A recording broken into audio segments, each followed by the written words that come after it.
Firefighter Lauri here. Unfortunately, with COVID going on, I can't come visit your classroom this year for fire prevention. So I thought I'd do the next best thing and do this video instead. So let's read No Dragons for Tea and then talk about what the dragon has to learn.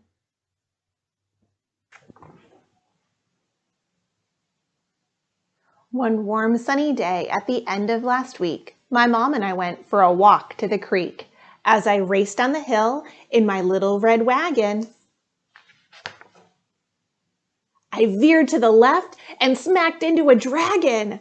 I suppose he could see there was fear in my eyes as I jumped to my feet, quite filled with surprise. He sheepishly grinned and stepped out of the way, but he seemed so polite that I asked him to play. He had a cute bear and some other toys too. With my shovel and pail, we'd have oodles to do. We ran to the creek and then onto the bay, where we played on the beach for the rest of the day. Then Mom waved and said, "Now it's time to go eat. Let's pack the red wagon and head up the street." It's hard to stop playing with friends, old or new, so I asked if the dragon could come to eat too. Mom wrinkled her brow and squinted her eyes, looking up at the dragon's incredible size. I begged and I pleaded and I said, "Very sweet, we won't make a mess, we'll be tidy and neat." So at last she said, "Yes, just this once I'll agree. You may have the dragon come over for tea." We had carrots and apples, thick slices of ham, fresh homemade biscuits and strawberry jam, cold glasses of milk, and a great big dill pickle. But that pepper we sprinkled sure made my nose tickle. Then the dragon's nose twitched, and he started to wheeze. His eyes misted up, and he blew a great sneeze. Achoo!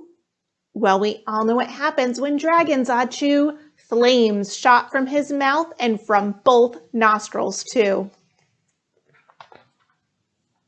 Our tablecloth sparked and then burst into flame, and the curtains that hung right beside did the same. The smoke alarm rang. Beep, beep, beep. What a loud, piercing sound. It meant get out fast, so I dropped to the ground.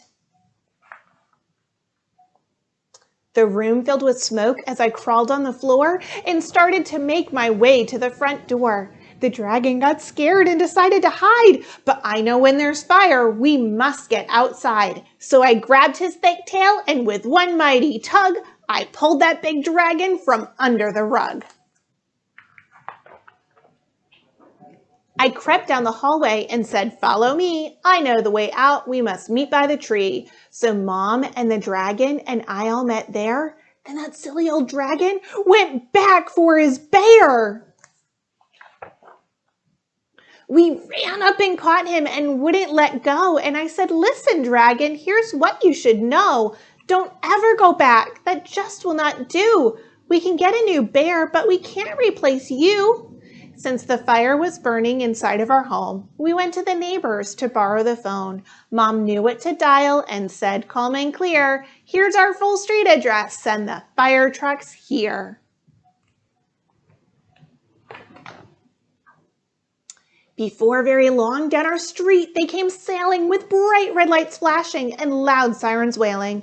The fire crew rushed to start work on their tasks. They were dressed in big boots and wore helmets and masks. They hooked up the hose and ran into the house, where they sprayed streams of water in order to douse the table, the curtains, our lovely snack too. It didn't take long till that fire was through. The fire chief called out the door with a shout, "The smoke made a mess, but the fire is out." My poor friend the dragon knew that he was to blame, so he hung his head down and wept great tears of shame. When as the fire crew said, "Don't be sad, you knew what to do, and of that we're quite glad. You all got out safely, that's what really matters." Then she took us to see the big pump truck and ladders. The dragon put on a shiny red hat, and I asked to see where the fire crew sat. She showed us the siren, the hoses and lights, and the ladders they climb up to reach higher heights. The rest of the fire crew checked all the rooms, while the fan in the door blew out gray smoke and fumes. Then the dragon and we sat down for a while. I reached up and hugged him. He gave me a smile. Then next time the dragon and I want to play, we'll pack up a picnic and go to the bay. We are friends tried and true, the best we can be, but I'll never again invite dragons for tea. The end. Wow, that dragon had a lot to learn about fire safety, didn't he? I think the most important lesson he learned was what to do if there's a fire. If there's a fire, your smoke alarm will say beep, beep, beep. What should you do if you hear the smoke alarm say beep, beep, beep? That's right. You should go outside quickly and safely and go to your family's meeting place. Every family should have a meeting place, just like the family in the storybook. Once you're outside, stay outside and wait for the fire department to come and put the fire out. Does anyone know what phone number we should call to call the firefighters so they can put the fire out? That's right. 911 is a special phone number that we call when there's an emergency. An emergency is when you need special help to come quickly to help you be safe. Like if there's a fire and you need the firefighters to put the fire out. Or if there's a bad guy trying to break into your home and you need the police to come help you be safe. Or if somebody is sick or hurt and needs to go to the hospital, you call 911 for the ambulance crew to come and give you a ride to the hospital. Now, can you remind me how the fire started in the storybook?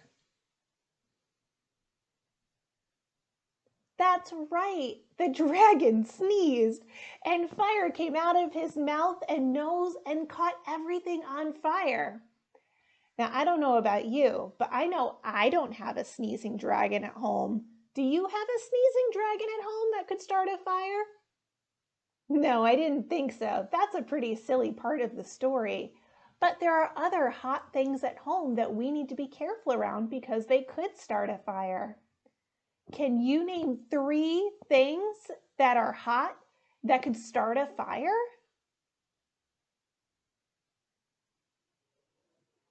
I think 3 things that might be hot enough to start a fire would be the stove in the kitchen, a candle, and the fireplace. Those are 3 good examples. Maybe you thought of some other ones.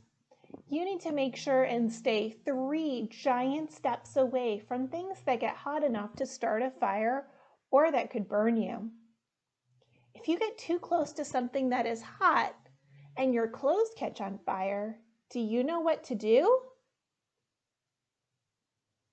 That's right. We need to stop moving, drop down to the ground, cover our face with our hands, and roll back and forth on the floor until the fire goes out.